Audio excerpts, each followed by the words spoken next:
It's great to have you joining us on Radio Free Georgia's In Tune to Nature program. I'm host Carrie Freeman, coming to you in July of 2023 from Atlanta in the Muskogee Creek Territory in the Piedmont region that's in the foothills of the Appalachian Mountain Range. Today, we're going to be talking about ways the news media can better report on the connections between animal agriculture and the climate crisis in a way that would facilitate needed farming and dietary changes. Our guests are co-authors of a 2023 report called Animal Agriculture is the Missing Piece in Climate Change Media Coverage. They are Coni Arevalo of Faunalytics and Jenny Splitter of Sentient Media. Let me tell you about them and their organizations. Coni Arevalo. Coni Arevalo comes from the background in wildlife conservation and management and holds a master's in natural resources from Pontificia Universidad Católica de Chile. Coni has conducted research on anthropogenic influences on urban birds in Chile, human carnivore conflicts in Mesoamerica, and the role of protected areas throughout Latin America. Coni is a research associate with Faunalytics. Faunalytics is a nonprofit research organization that conducts studies and shares knowledge to help advocates help animals effectively. Their website is faunalytics.org, and it's spelled like the word for animal life, fauna, which is Fauna, fauna. Our other guest is Jenny Splitter. She's a journalist whose previous food and climate reporting has been published by The Guardian, Vox, Sierra Magazine, and Popular Mechanics, just to name a few. She's currently the managing editor of Sentient Media. Sentient Media is a nonprofit journalism organization dedicated to changing the conversation around animal agriculture. They're doing this through critical commentary, investigative journalism, creating resources, strengthening the journalist and advocacy community, partnering with publishers, and holding the media accountable when it fails to report on the most pressing issues of our time. Their website is sentientmedia.org, and sentient is the word for expressing that animals have the ability to feel and sense things, and it's spelled Sentiient, sentient. Welcome, Coni and Jenny. Thanks for having us. Thanks for having us. Great to have you. As I was excited about this report, and so that's why I wanted to have you on. And so I'll start with you, Coni. Why did Faunalytics see a need to conduct this climate change journalism study and to partner with Sentient Media? Yeah, well, Sentient Media actually approached Faunalytics with the study idea. They were curious to find out how often the media reported on animal agriculture as a source for greenhouse gas emissions, especially given that in 2019, the EAT Lancet Commission released a report basically saying that our diets needed to shift away from meat and become more plant-based for the world to meet its climate goals.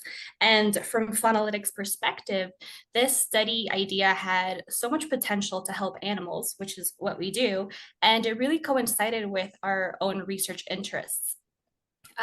I don't know, I basically, I think we saw this as a very important topic to research. There's plenty of scientific evidence out there that changing our diets is one of the best actions that we can take to fight the climate crisis.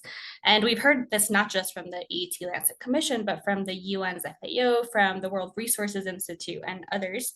And there's so much evidence, like we know that animal agriculture is responsible for somewhere between 11 and 20% of global greenhouse gas emissions. We know that it's responsible for deforestation, for the destruction and degradation of natural areas, which is harming not only the countless species that depend on these natural habitats, but it's also reducing these natural carbon sinks that help mitigate climate change. So despite all of this, so many people aren't really worrying about their diets when it comes to climate change. So, we wanted to know why there's this disconnect between the science and the public's knowledge. And considering the role that the media plays in communicating information to the public, especially scientific information like this, which isn't always that digestible. We wanted to see if that disconnect could be at least partly due to the amount of media coverage that animal agriculture gets in relation to climate change. And so that's really how this project was born. And can you tell us what the study entailed, or like how you conducted it, just briefly? Yeah, absolutely. So we were interested in seeing, how often is animal agriculture discussed by the media in relation to climate change? And then when it is discussed, what are they doing well? What could be improved? What does that general narrative look like? So to do that, we obtained the 100 most recent news articles about climate change from 10 major US news outlets. So we had articles from Reuters, CNN, the New York Post, the Washington Post, the Wall Street Journal, the New York Times, the Los Angeles Times, the Star Tribune, the Boston Globe, and the Chicago Tribune. So 100 articles from each of these outlets for a total of 1,000 climate articles.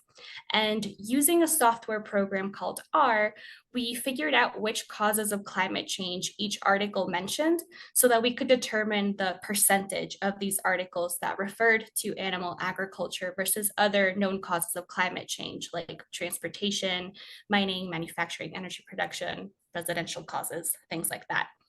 And so after doing that quantitative side of things, Jenny read through all the articles that brought up animal agriculture, as well as a random sample of articles that didn't discuss animal agriculture, and basically analyzed how animal ag was being discussed by the media. What did they do well? How did they miss the mark?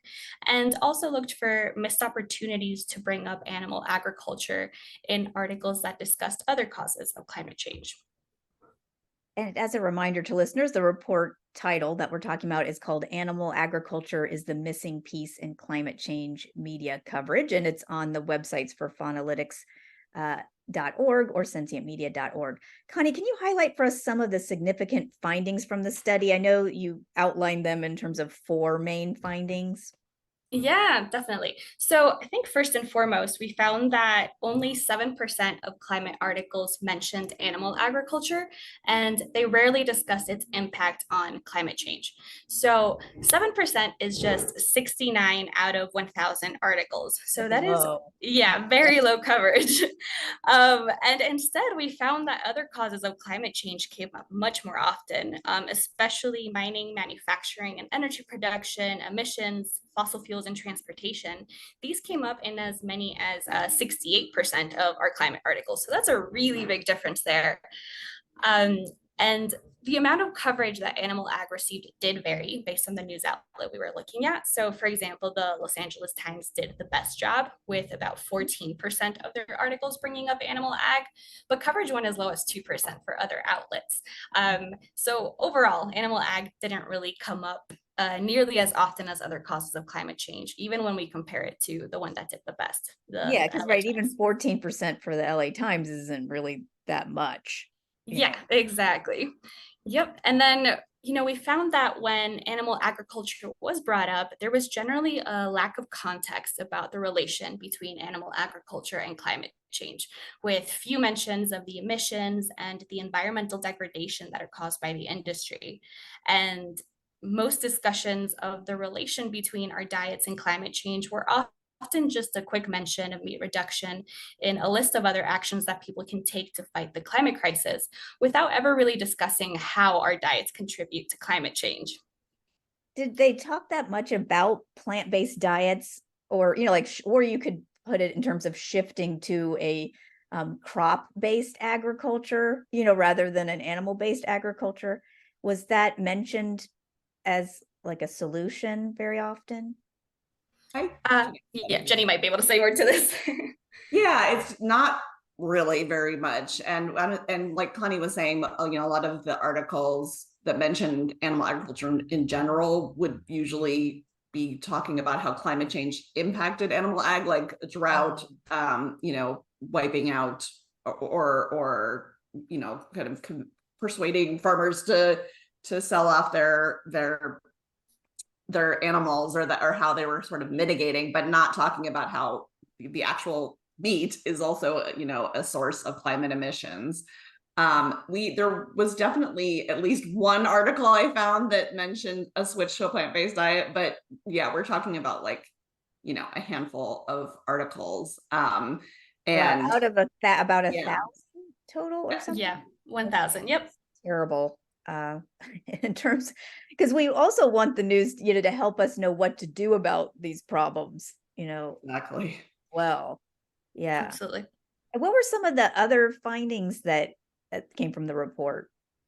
Yeah, so our second key finding, like Jenny was just kind of saying, is that the animal agriculture industry was often portrayed more as a victim of climate change than as a significant cause of it. So, for example, a few articles discussed how floods and drought affect livestock and farmers, but not the other way around, not really discussing how animal agriculture is making natural emergencies like these worse by contributing to climate change. You know, we know that climate change is making natural emergencies more intense and more frequent, but there wasn't really any discussion of this. And as I already mentioned, articles that brought up animal agriculture generally failed to report on the emissions that were caused by the industry or any of the many environmental consequences that animal farming has. And can I just say that I did my master's thesis on news coverage of farmed animals in the early 2000s in the United States. And I had a similar finding. I wasn't looking at the climate issue in particular, but I noticed that a lot of times they talked about problems for farmers, but they weren't that worried about how the non-human animals, the farmed animals, were affected by any of this. And so they were just saying, like, all the troubles that the farming industry is having economically or other things like that. So this is a little bit similar here. It's still like, okay, how is climate affecting the industry, and not like how is the industry causing climate change? Exactly. Mm-hmm. Yeah. Yes. And I know there were some missed opportunities also, right? In terms of, well, that would be probably obvious since they're only talking, 7% of the time. How did you quantify that, or how did you know what was missed opportunities?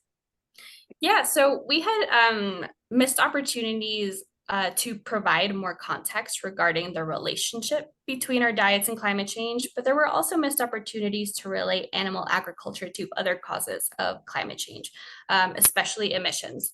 Um, I guess if we're talking about providing more context, we found that many articles could have discussed in greater detail how what we eat can influence emissions and environmental damage.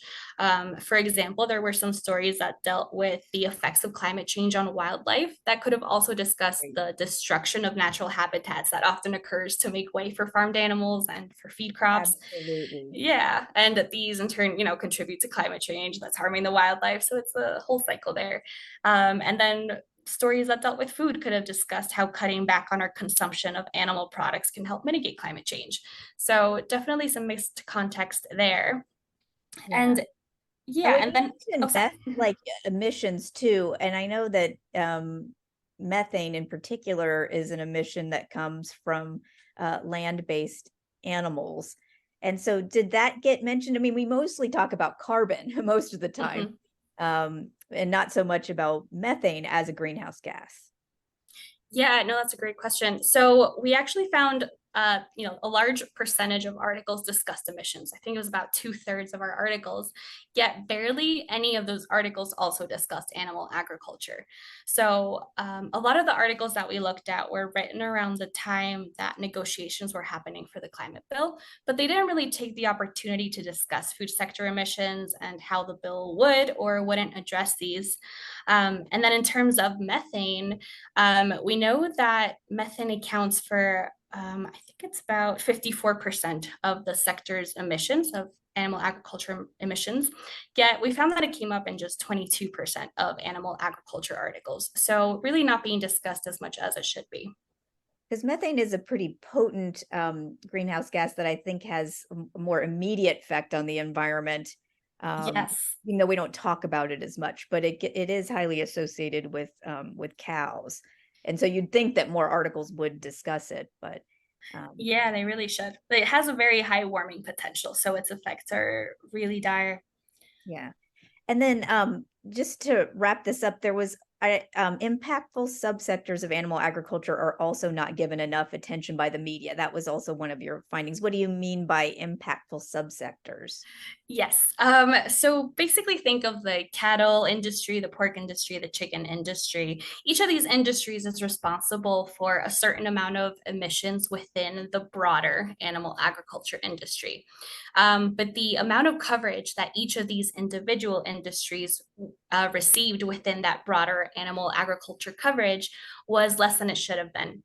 So, for example, we know that cattle farming is responsible for over 60% of animal ag emissions, yet we found that cows were mentioned in half that many animal agriculture articles, which is pretty similar to what I was just saying about methane showing up in just 22% of articles, despite it accounting for 54% of emissions. It's being mentioned Yeah. half as often as it is warranted to be mentioned, I guess. Exactly. Yes. Yeah. So overall, animal agriculture really isn't receiving the media coverage it deserves in climate stories, both animal agriculture in general, as well as when you break it down into these smaller sub industries. If you're just joining us on Radio Free Georgia, this is In Tune to Nature. I'm host Carrie Freeman talking about a 2023 report called Animal Agriculture is the Missing Piece in Climate Change Media Coverage, with some of the report's co-authors, Coni Arevalo of Faunalytics and Jenny Splitter of Sentient Media. You can find the report on the website of the research organization faunalytics.org or on the animal news website, sentientmedia.org. And Jenny, let's talk solutions here. And given the policy agenda setting function of the news media, I like that your report has constructive recommendations on improving news coverage of the climate crisis so that journalism can better inform people and facilitate needed policy changes. Can you walk us through each of those? I think there's 5 recommendations for journalists from the report. Yeah, I mean, I think so. One of the first and I think most important recommendations is to ensure for journalists to make sure they are leading with the consensus of scientific evidence. I think sometimes with sort of the food climate overlap, maybe you have climate journalists who are more experienced with covering other sectors of emissions, or sometimes you have food and farming journalists who maybe don't necessarily know all the wonky details of kind of the what drives food sector emissions. So we're trying to really improve that. And to that end, we at Sentient Media, which is on our website, we have a food and farming reporting guide for journalists. Yeah. We're also members of Covering Climate Now. So we've worked to kind of work with other climate journalists to just sort of get resources out there so people know kind of what the leading scientific evidence is, just to make sure we've just kind of qualitatively found kind of a real mix of sort of accuracy in some of those details in the reporting. So that's kind of the big one. And we're obviously hoping for more expanded coverage. So we say every story is a climate story. You might be reporting on the Farm Bill, or even in stories where you're writing about recipes, or reporting on some farm practice. That's an opportunity to mention the connection between what's on your plate and the climate crisis, just so readers can understand that. Because I think that information is just not out there at the same level of other reporting on other sort of climate emissions. And then one of the other recommendations we have is kind of even if it's not an entire story on this, maybe just taking a few sentences to sort of make the connection for readers between what they eat and the climate crisis. So, if, as I think Coni was mentioning before, is, there's a story on deforestation. One of the leading causes of deforestation is cattle ranching. And so, to produce beef that might be on your plate. So to kind of make that connection for readers, again, even if it's just like 1 or 2 sentences, I think is so helpful. We also had to avoid framing issues in a way that pits one sector against another. And so what we mean by that is that, often I think in discussions about climate, there's it's tempting to say like, the food sector is only say 11% of emissions in the US, or, a quarter of emissions globally. But, the transportation sector is this much, or, trying to kind of compare sectors, when I think that, the reality is that we have to be in terms of climate emissions, we need to be making cuts across the board. So it's not like you can sort of, not eat meat and then go, buy a Hummer or whatever. Yeah, like drive a gas guzzling truck everywhere. Exactly. Like I think planes all over the place. Yeah, exactly. Right. Like every sector is important. So it's really, we're sort of like way past the point of arguing like who's doing more damage, I think. Right. Because the statistics, as you mentioned, they're always in like from different organizations. There's never like one set number that can say what animal agribusiness or fossil fuels is responsible for, but there's a range. of like, oh, it could be anywhere from 11% to 30% or so, so, but still it's enough, right? It's a big part of it. And so Yeah. it And needs to be discussed like every time they're talking about climate issues, they can at least bring up food in addition to fossil fuels. And it's been a bit of a tactic of the animal ag industry for a while. I think this has kind of shifted because, I think because of at least having some coverage, but the tactic was sort of to say, oh, we're, animal ag is only this small percentage. And some of it would be kind of misleading, like they're relying on US estimates. And the reason US estimates are kind of lower is because we use so much energy that it ends up looking like, so we're just basically terrible overall with US emissions. So agriculture ends up looking comparatively smaller, even though it's overall still a lot of emissions.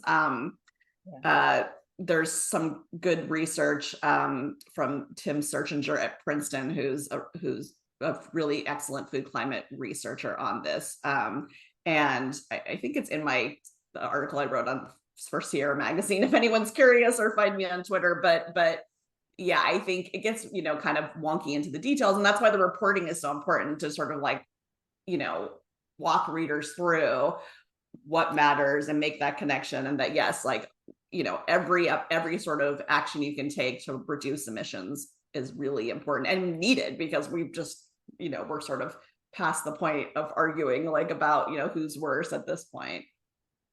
And then just with the few minutes we have left, Jenny, for listeners who are interested in helping the news media improve their climate coverage to include farming issues, what are some steps we as citizens and social media users could take?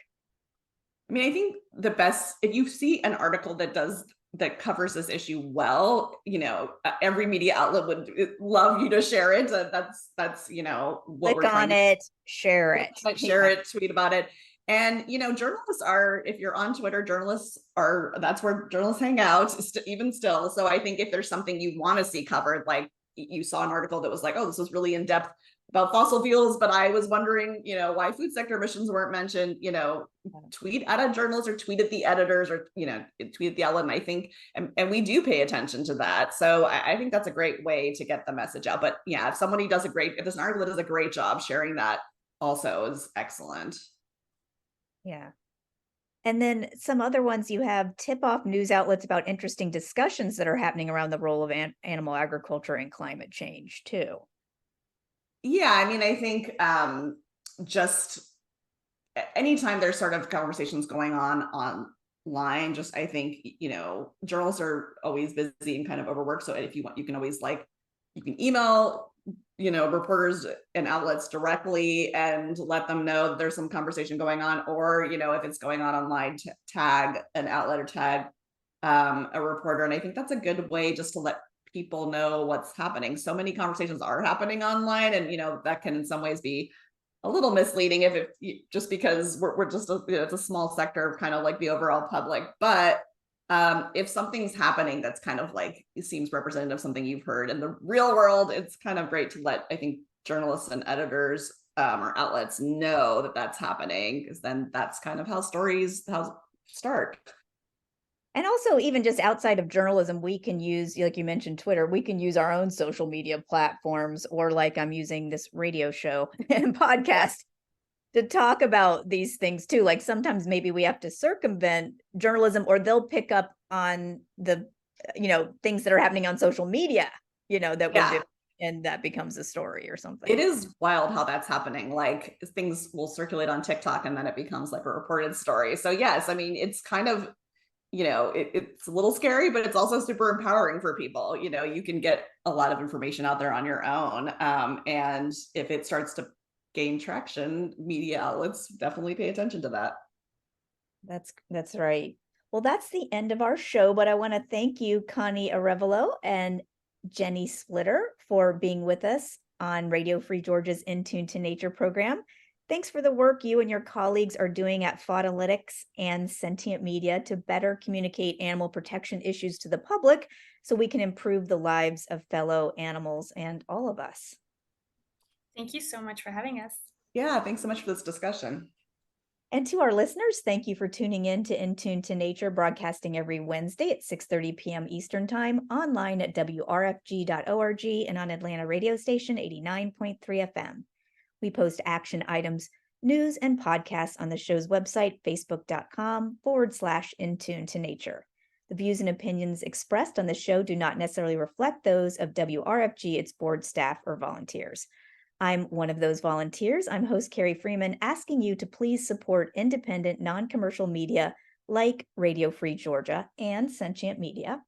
And remember to take care of yourself and others, including other species. Thank you for listening. Cheers.